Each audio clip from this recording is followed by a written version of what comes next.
सोनपुर कहकर एक सुंदर से गांव में गायत्री अपने बेटे अंकुश, बहू रश्मि, बेटी नूतन और पति बलवंत के साथ रहती थी।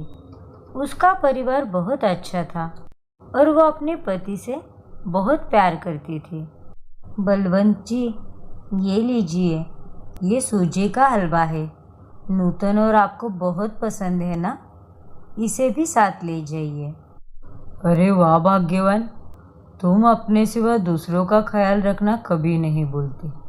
तुम्हारी बहुत याद आएगी ये पूरे 15 दिन। सिर्फ 15 दिन की तो बात है जी। तुम वो कहते हैं ना, वीडियो कॉल के जरिए बात कर लेंगे हम। हाँ हाँ, ठीक है।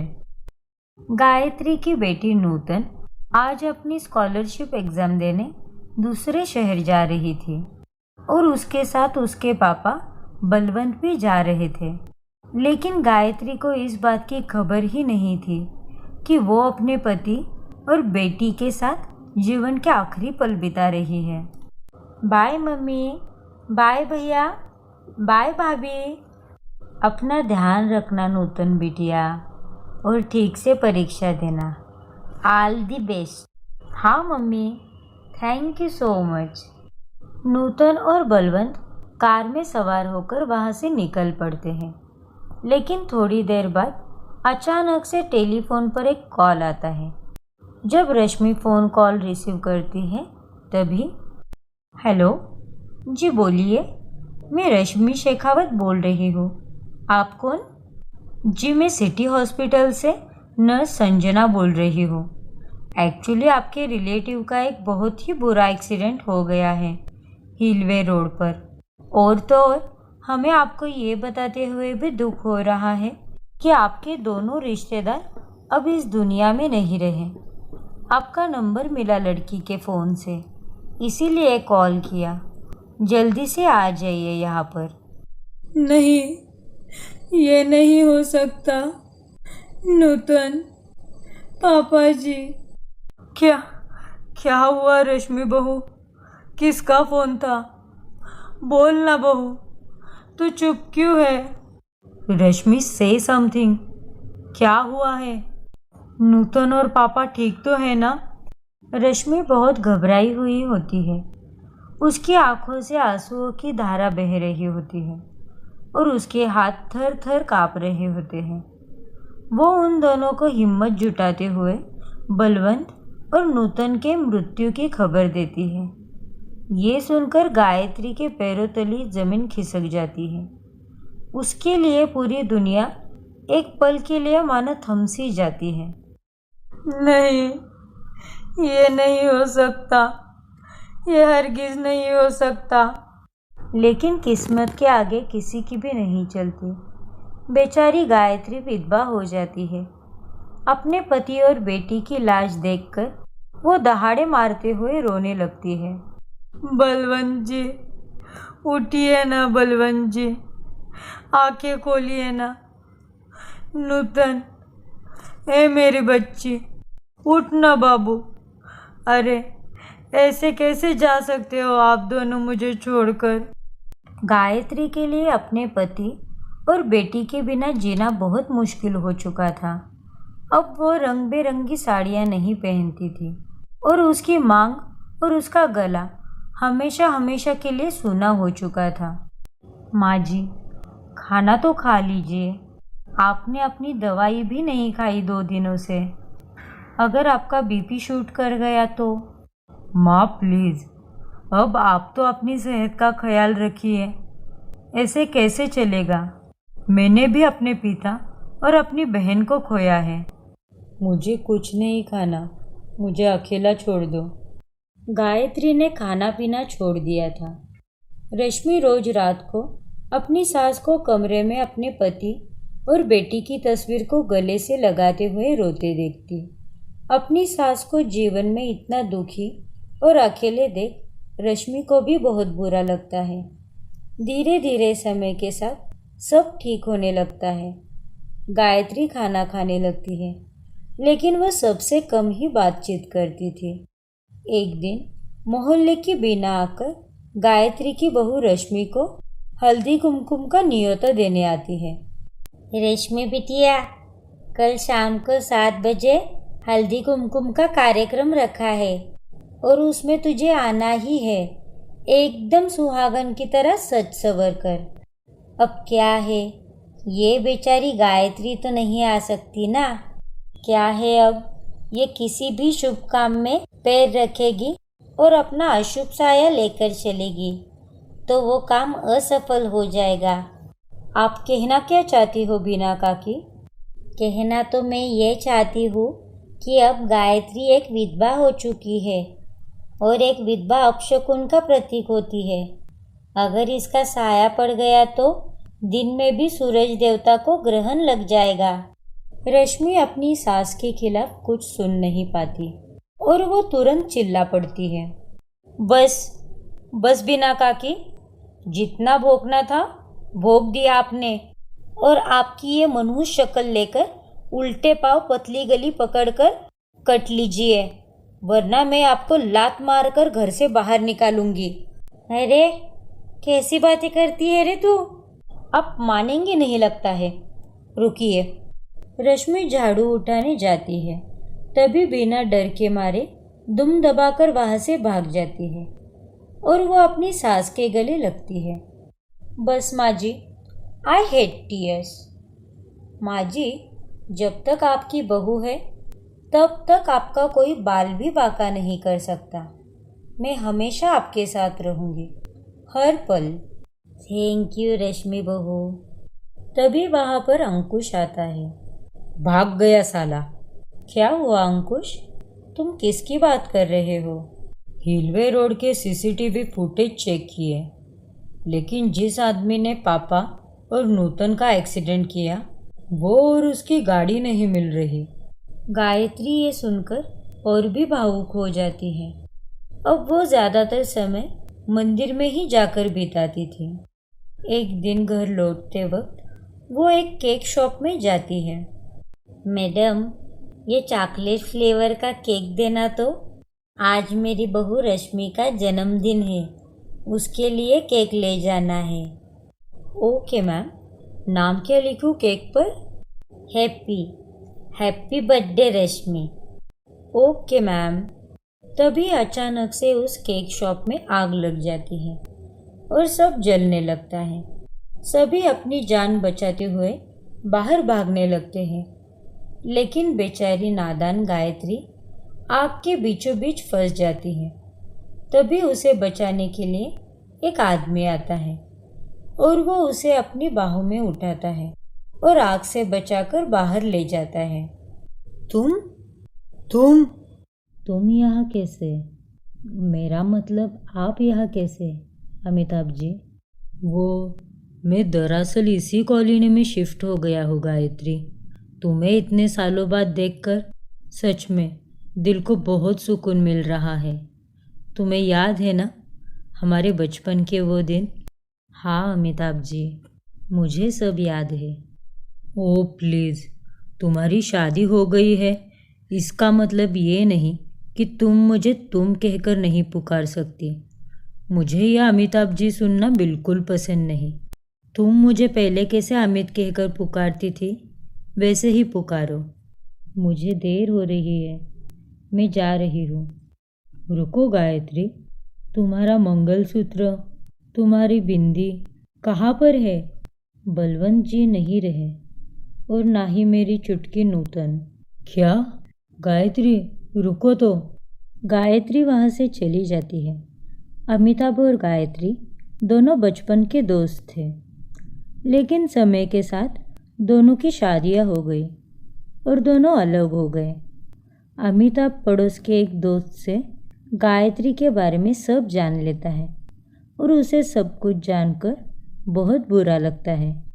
गायत्री और अमिताभ अब रोजाना मंदिर में मिलते हैं और घंटों तक बातें करते हैं।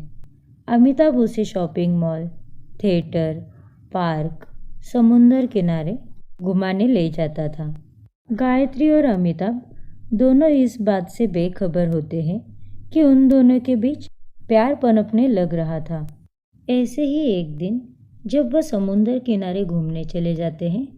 गायत्री, मैं तुमसे बहुत प्यार करता हूँ।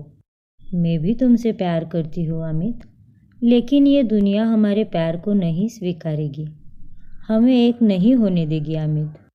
तो क्या हुआ गायत्री? मैं अकेला था। मेरी बीवी बरखा, जिससे मैं इतना प्यार किया करता था, वो मुझे छोड़कर चली गई। जिसके बाद में अब तुम मुझे मिली हो। तुम भी जिंदगी में अकेली थी। हम दोनों एक होकर एक दूसरे का सहारा बने हैं। हाँ, लेकिन वेकिन कुछ नहीं गायत्री। दूसरे तो अपनी खुशियाँ देख लेंगे, लेकिन उन्हें हमारी खुशियों की कोई कदर नहीं होती। हाँ अमित, तुम सही कह रहे हो। मैं कब तक दुनिया और परिवार के खौफ से डरती रहूं? मुझे भी जीने का हक है। सही कहा तुमने गायत्री। कल ही हम शिव मंदिर में जाकर शादी कर लेंगे। ठीक है अमित जी, मैं कल सुबह मंदिर आ जाऊंगी। फिर दोनों गायत्री और अमित अपने अपने घर चले जाते हैं। लेकिन गायत्री को समझ नहीं आ रहा था कि वो जो कुछ भी कर रही थी वो सही था या गलत। तभी उसे अचानक से अपने कमरे में एक आवाज़ सुनाई देती है, जिसे सुनकर वो हैरान और दंग रह जाती है। वो आवाज़ उसके पति बलवंत की होती है। गायत्री, मैं जानता हूँ कि तुम्हारे लिए मेरे बिना ये ज़िंदगी जीना और ये अकेलापन सहना बहुत मुश्किल है। मैं तुम्हें सिर्फ खुश देखना चाहता हूँ गायत्री। जाओ, शादी कर लो अमित से गायत्री। अमित एक बहुत ही अच्छा आदमी है। वो तुम्हें बहुत खुश रखेगा। तुम्हें कभी दुख नहीं देगा वो। बलवंत जी, धन्यवाद बलवंत जी, मुझे आकर सच्चाई से रूबरू करवाने के लिए। गायत्री और अमिता अगले दिन मंदिर में शादी कर लेते हैं। जैसे ही वो दोनों मंदिर के बाहर निकलते हैं, उन्हें प्रेस रिपोर्टर्स घेर लेती हैं। अब न्यूज़पेपर में ये खबर छप जाती है कि अमिताभ बख्शी द बिजनेसमैन ने कर ली दूसरी शादी। वही मोहल्ले में आने के बाद गायत्री को भी सभी बहुत ताने देने लगते हैं। हाय हाय हाय, देखो तो कितनी बेशर्म है ये। अरे, दादी बनने की उम्र में शादी कर ली इसने। अरे, ये तो भगड़न का पति है ना। इसकी बीवी तो बरसों पहले ही भाग गई थी। अब देखो, मोहल्ले के लोग ही ऐसा करने लगेंगे तो हमारे नौजवान बच्चों पर क्या असर पड़ेगा। छी छी छी। और नहीं तो क्या, अब तो ये ठुमक ठुमक कर जाएगी सेठानी बने। इसने तो पक्का पैसों के लिए शादी की है। विधवा होकर भी दूसरी शादी कर ली इसने तो। कितना बड़ा पाप कर लिया। गायत्री और अमिताभ को सबके ताने सुनकर बहुत बुरा लगता है। तभी वहाँ गायत्री की बहू रश्मि आ जाती है। बस, बहुत हुआ। अगर किसी ने भी मेरी सास और अमित जी के खिलाफ अगर कोई शब्द भी बोला तो मैं उसकी ज़ुबान खींचकर कूड़ेदान में फेंक दूंगी।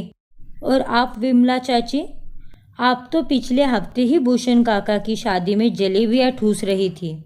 क्यों? भूषण अंकल ने भी तो दूसरी शादी की है।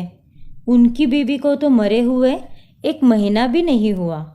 अगर एक आदमी अपनी बीवी जाने के बाद जीवन में आगे बढ़ेगा तो आप सभी मूर्ख औरतें उनका साथ दोगी। लेकिन एक औरत जब आगे बढ़ेगी तो आप उन पर तानों की बरसात करोगी। वाह, कितनी दोगली हो आप सब लोग। आप सबको एक एक चप्पल की मार तो मिलनी ही चाहिए। रश्मि का गुस्सा देखकर सबकी बोलती बंद हो जाती है। तभी वहाँ पर अंकुश आता है। रश्मि, इनफ, बहुत बकवास कर ली तुमने। और माँ, आपने ये जो कुछ भी किया है ये बहुत गलत किया है। लेकिन अंकुश बेटा, आप तो चुप ही रहिए। मुझे अपने पापा और बहन के कातिल से कोई बात नहीं करनी। अब तो सीधा पुलिस ही आपसे बात करेगी। क्या? ये तुम क्या बोल रहे हो अंकुश बेटा? फिर अंकुश गायत्री को सीसीटीवी फुटेज दिखाता है। जिसमें अमिताभ कार में सवार होकर बलवंत और नूतन की कार को ठोकता है और उन्हें मरा हुआ छोड़कर वहाँ से भाग जाता है। गायत्री को ये सब देखकर बहुत दुख होता है। पापा और नूतन का एक्सीडेंट करने वाले अमिताभ जी ही है माँ। उतने में वहाँ पुलिस आ जाती है। गायत्री, ये सब झूठ है। मेरी बात तो सुनो, मैं तुम्हें सब सच बताता हूँ। वो दरअसल मुझे कुछ नहीं सुनना है अभी। इंस्पेक्टर साहब, गिरफ्तार कर लीजिए इन्हें। अमिताभ चिल्लाता रह जाता है, लेकिन उसकी कोई बात नहीं सुनता। उसे पुलिस गिरफ्तार कर लेती है और उससे गायत्री फिर से एक बार बुरी तरह टूट जाती है। अब अमिताभ जेल में कैद हो चुका था। वही घर पर गायत्री बिलक बिलक कर रो रही थी। उसे यकीन ही नहीं हो रहा था कि अमिताभ उसके पति और बेटी का कातिल हो सकता है। ऐसा क्यों किया तुमने अमित? तुमने बलवंत जी और नूतन को मारा। एक्सीडेंट किया उनका। एक्सीडेंट किया तो किया, लेकिन उन्हें वही छोड़कर भाग गए। सीसीटीवी फुटेज में साफ साफ नजर आ रहा था। अपनी सास को रोता देख रश्मि वहां पर आती है। माँ जी, बस कीजिए, इतना मत रोइए। देखिए तो, रो रो कर आपकी आंखें सूज गई है। रश्मि बहू, मेरा दूसरा घर भी नहीं बस पाया, ना ही टिक पाया। मैंने इतने दुख के बाद अपने जीवन में खुशी पाई थी, और आज फिर से मैं वही आ गई, दुख के अंधेरे में। तभी वहां पर अंकुश आता है और गुस्से से कहता है, बस कीजिए माँ। अब मुझे आपके रोने की आवाज़ सुनाई दी तो मैं गुस्से में क्या कर बैठूंगा ये मुझे भी नहीं पता। आप पापा के लिए रोती थी वो मैं समझ सकता हूँ, लेकिन आज आप उनके कातिल के लिए रो रही है। मैं ये बिल्कुल बर्दाश्त नहीं करूँगा। अपने बेटे से ऐसी बातें सुनकर बेचारी गायत्री अपने कमरे में चली जाती है। वही जेल में अमिताभ भी बहुत परेशान था और वो इंस्पेक्टर से गुजारिश करता है, इंस्पेक्टर साहब, मुझे बाहर निकालिए।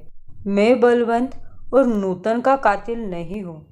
मैं जानता हूँ कि उस कार में कौन था। वो मेरा जुड़वा भाई था। क्या? अरे तूने क्या हमें बेवकूफ़ समझ रखा है, जो हमें इतनी आसानी से चूना लगा रहा है कोई भी मनगढ़ंत कहानी बनाकर? अरे अपने मुंह पर ताला लगा और जेल में चुपचाप बंद रहे, वरना इससे भी खतरनाक जेल में बंद करूँगा तुझे। बिजनेसमैन होगा तू अपने घर में, ये पुलिस थाना है, तो जैसा मैं कहूँगा वैसे चुपचाप बैठ। इंस्पेक्टर साहब, प्लीज़ इंस्पेक्टर साहब, मेरी बात तो सुनिए। प्लीज़ बस एक बार बात सुनिए। एक बार मेरे साथ चलिए, आपको सब कुछ अपने आप पता चल जाएगा।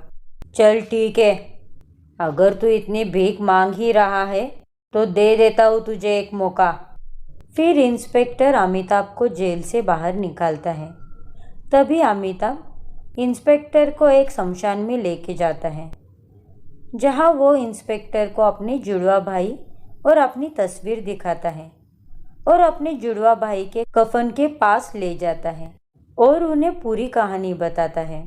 ये देखिए, ये मेरी भाई और मेरी तस्वीरें हैं। हम दोनों अपनी माँ बाप की मौत के बाद अलग हो गए थे और फिर वो बहुत शराब पीने लगा। वो रोज़ शराब पीकर ड्राइव करता था और शायद उस दिन भी उसने शराब पीकर ही गाड़ी चलाई होगी और नूतन और बलवंत जी का कार एक्सीडेंट किया होगा। अच्छा, तो ये बात है।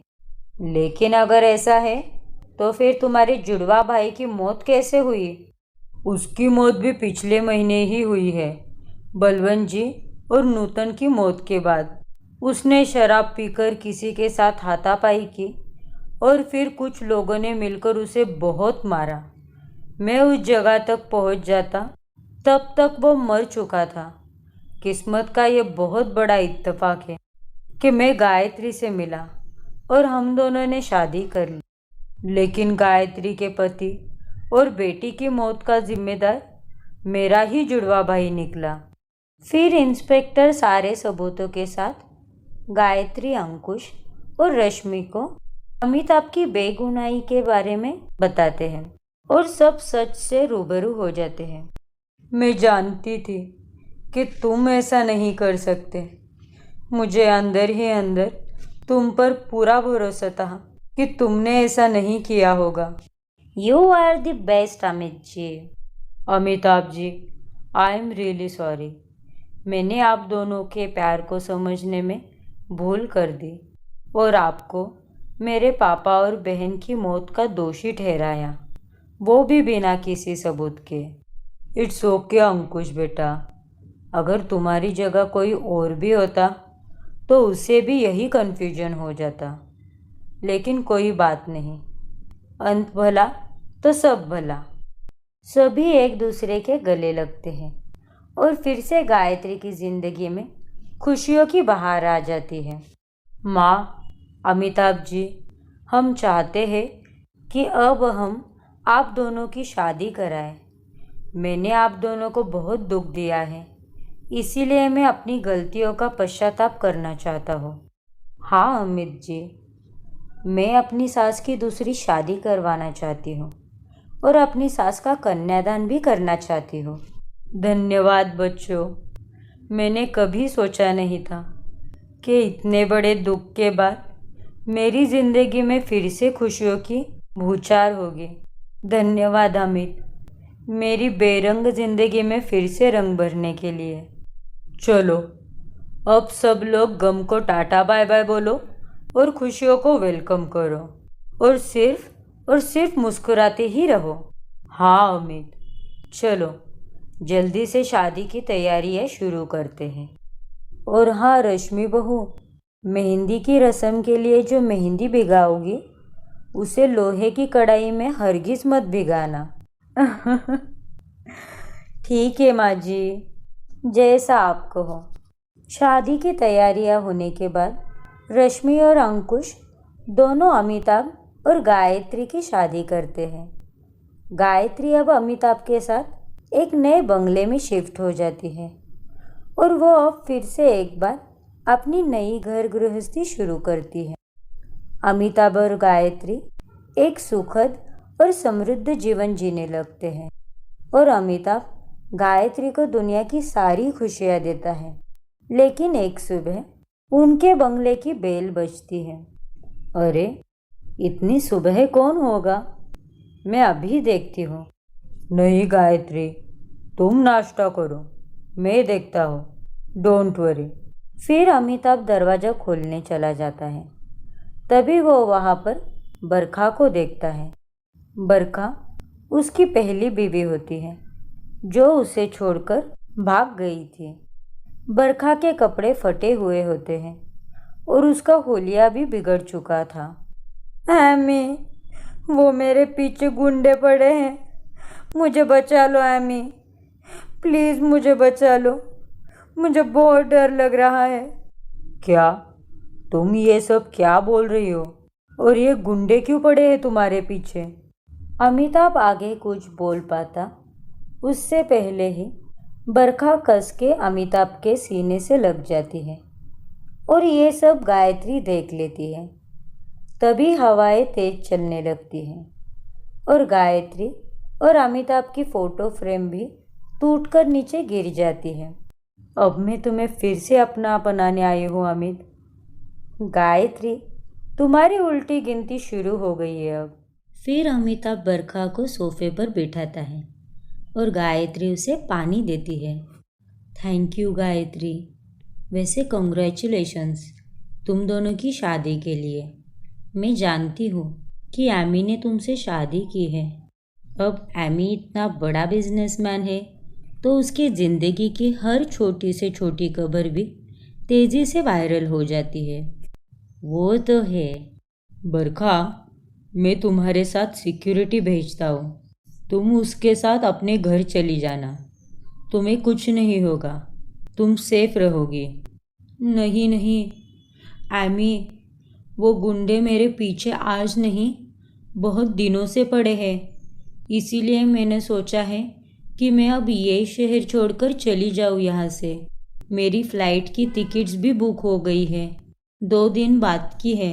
प्लीज़ मुझे तुम 2 दिन तक तुम्हारे साथ ही रहने दो ना, बस 2 दिन की तो बात है। लेकिन बरखा, तुम यहाँ हमारे साथ कैसे रह सकती हो? रहने दो ना अमित, तुम क्यों ऐसा कर रहे हो? तुम दोनों में जो हुआ सो हुआ, इसे हमारी ज़रूरत है, अब हमें इसकी मदद करनी चाहिए। 2 दिन की तो बात है, मान जाओ ना। ठीक है गायत्री, अगर तुम यही चाहती हो तो मुझे कोई प्रॉब्लम नहीं है। Thank you Amy, thank you so much Gayatri, तुम बहुत अच्छी हो। बरखा बड़ी ही चालाकी से बुरे मंसूबे के साथ आई होती है और अब वो घर में रुकने की बात मनवाने में भी सफल हो जाती है। बरखा अब गेस्ट रूम में रहने लगती थी। कमरे में आकर बरखा फ्रेश हो जाती है। मैंने आमी को छोड़ा था क्योंकि अरविंद अमीर हो गया था। अरविंद मुझसे बहुत प्यार करता था और इसीलिए मैंने उसकी अमीरी देखकर उसे शादी कर ली। लेकिन अब अरविंद का बिजनेस लॉस में जा चुका है, इसीलिए मुझे अब एमी के पास लौट कर आना पड़ा। एमी पहले से बहुत गुना ज़्यादा अमीर हो गया है। बस मेरा ये प्लान कामयाब हो जाए, फिर मैं भी अमीर हो जाऊंगी। गायत्री और अमिताभ दोनों इस बात से अनजान थे कि बरखा के दिमाग में क्या चल रहा है और वो उसकी ज़िंदगी में बुरे मकसद से आई है। उसी दिन शाम जब गायत्री और बरखा दोनों रसोई में खाना बनाते हैं तभी, अरे बरखा, तुमने तो अमित को छोड़कर दूसरे लड़के से शादी की थी ना, तो तुम्हारा पति कहाँ है? अब तुम दोनों साथ में नहीं हो क्या? गायत्री, वो एक्चुअली मैंने आमी को छोड़कर शादी की ही नहीं, क्योंकि जिसके लिए मैंने आमी को छोड़ा था वो तो मुझे छोड़कर विदेश भाग गया। आज मुझे बहुत पछतावा महसूस हो रहा है कि मैंने आमी को क्यों छोड़ा। आमी मुझे बहुत प्यार करता था। अगर मैं उससे नहीं छोड़ती तो आज मैं तुम्हारी जगह पर होती। जो होता है किस्मत के हाथों में होता है।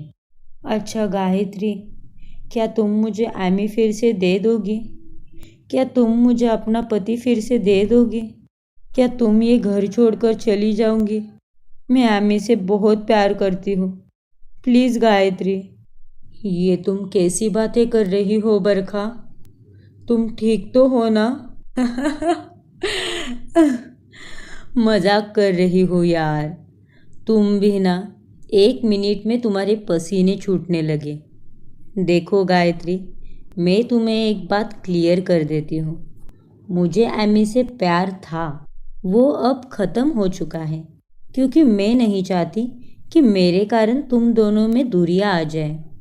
तुम्हारे कारण हम दोनों में दूरियां कभी नहीं आ सकती बरखा, क्योंकि अमित और मेरा प्यार किसी चट्टान की तरह मजबूत है।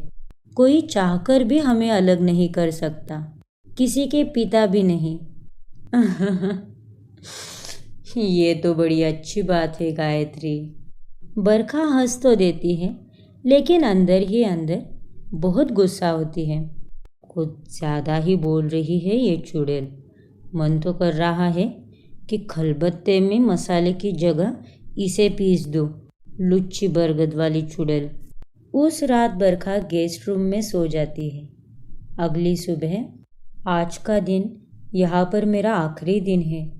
मुझे अपने मकसद को आज पूरा करना ही होगा, वरना सब कुछ बर्बाद हो जाएगा। और उसके लिए मुझे आज रात को एमी को गायत्री से दूर और मेरे पास रखना होगा। लेकिन मैं रात में गायत्री को एमी से अलग कैसे रखूं? कुछ समझ में नहीं आ रहा।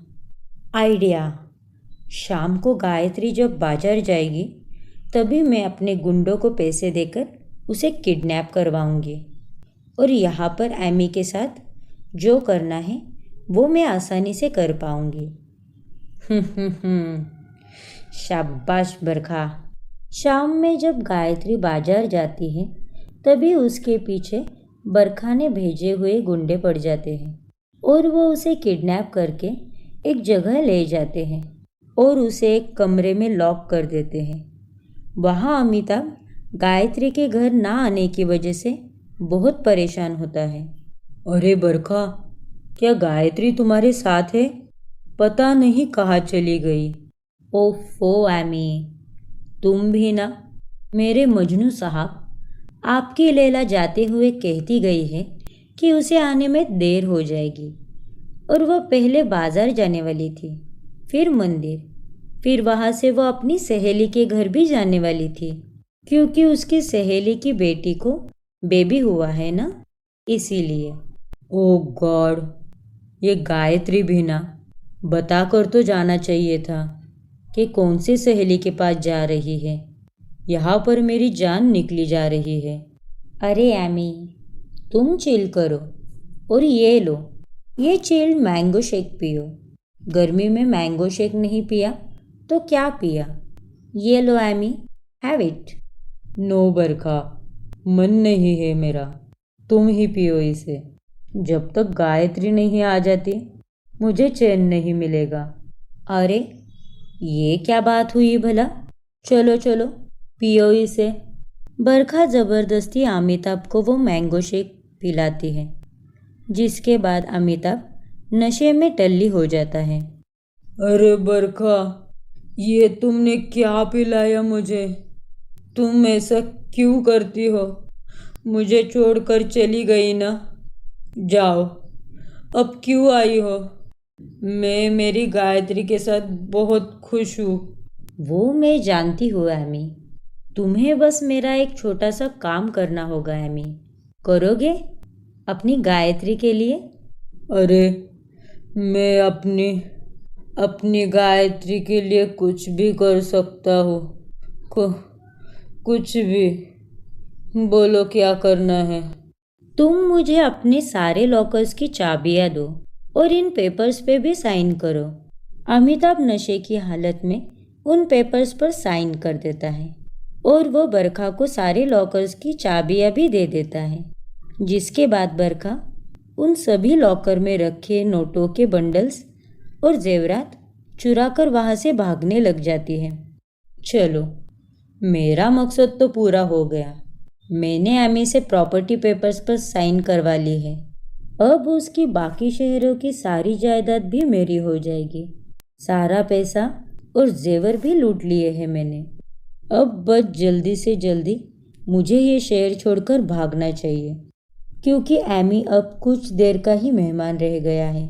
उस मैंगो शेक में मैंने शराब के साथ साथ जहर भी मिलाया था।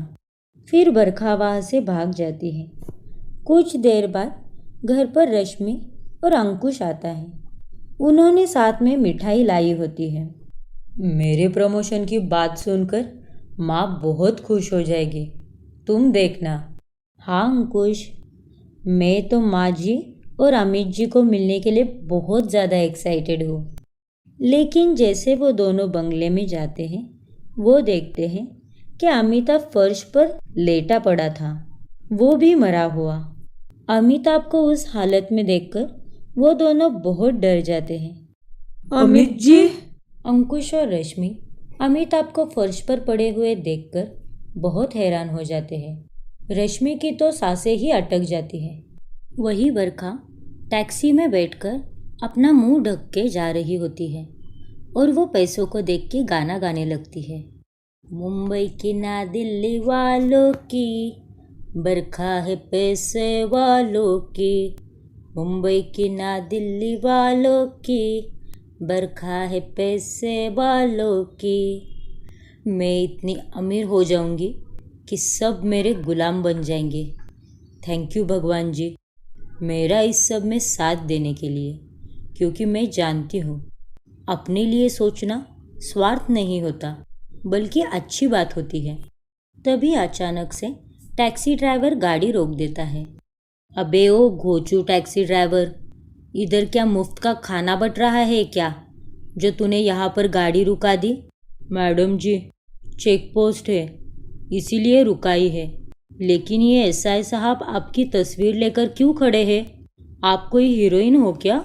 टैक्सी ड्राइवर की बातें सुनकर बरखा हैरान होती है और वो बाहर उतर के देखती है। वो वहाँ एसआई के हाथ में उसका फोटो देखती है और तभी एसआई भी उसे देख लेता है। तो फाइनली मिल गई है वो औरत। पूरा शहर आपको ढूंढ रहा है मैडम जी, और आप अपनी शक्ल छुपाकर भागी जा रही हो। Not fair. चलो चलो हवालदार, इसे अरेस्ट करो। क्या? अरेस्ट? लेकिन क्यों? मैंने तो कुछ भी नहीं किया। उसके बावजूद भी आप लोग मुझे अरेस्ट कैसे कर सकते हो? तभी वहाँ के पुलिस ऑफिसर्स बरखा के बैग में से हड़पी हुई प्रॉपर्टी के पेपर्स और चुराए हुए जेवरात जमा कर लेते हैं। मैडम जी, ये सब क्या है?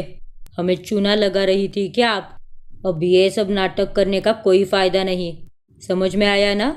फिर बरखा को पुलिस अरेस्ट करके ले जाती है और वो लोग उसे सीधा अमिताभ और गायत्री के बंगले पर लेकर जाते हैं, जहाँ पर गायत्री और अमिताभ दोनों पार्टी के कपड़ों में होते हैं और पूरे बंगले को भी सजाया गया होता है। ये दृश्य देखकर बरखा के तो तोते उड़ जाते हैं। ये सब क्या हो रहा है यहाँ पर? तुम जिंदा हो एमी? और ये गायत्री की बच्ची, ये उन गुंडों के चंगुल से कैसे आज़ाद हो गई? क्यों बरखा, तुम्हें क्या लगा साजिश, चाले चलना और मास्टरमाइंड की क्वालिटीज़ सिर्फ तुम में ही है? Actually to be very honest, वो सब क्वालिटी तो तुम में भी नहीं है, क्योंकि अगर होती तो तुम उन्हें मेरे खिलाफ कभी नहीं चलाती, क्योंकि तुम्हें मेरे खिलाफ कोई साजिश रचने से पहले 100 बार सोच लेना चाहिए था। तो इसीलिए बरखा जी, आपका जो घटिया और फालतू का खेल था ना, वो अब खत्म हो चुका है।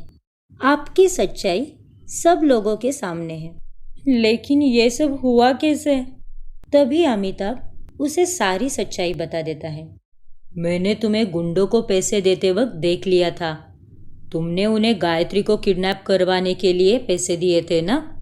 मैंने उन गुंडों को किडनैपिंग करने के जाने से पहले ही पकड़ लिया था और उन्हें पुलिस के हवाले कर दिया। और जिस मैंगो शेक में तुमने जहर और शराब मिलाई थी, उसे तो मैंने पिया ही नहीं, उसे मैंने अच्छे वाले मैंगो शेक से बदल दिया था। इसका मतलब तुमने जो कुछ भी किया वो सब एक नाटक था? हाँ बरखा, इनफैक्ट तुमने जो मेरे प्रॉपर्टी के पेपर पे दस्तखत लिए थे वो भी नकली थे। But I must say Amit ji, आपको आपकी एक्टिंग के लिए ऑस्कर अवार्ड तो मिलना ही चाहिए।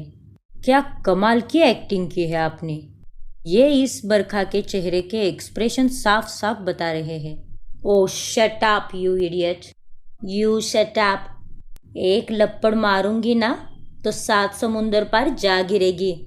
खबरदार जो मेरे बेटे को उल्टा बोली तो। मुझे अमित ने पहले ही इन्फॉर्म कर दिया और मैं पहुंच गई यहाँ। वो तो अच्छा है, अमित ने शहर के सारे चेक पोस्ट पर तुम्हारी तलाशी करने के लिए कहा था।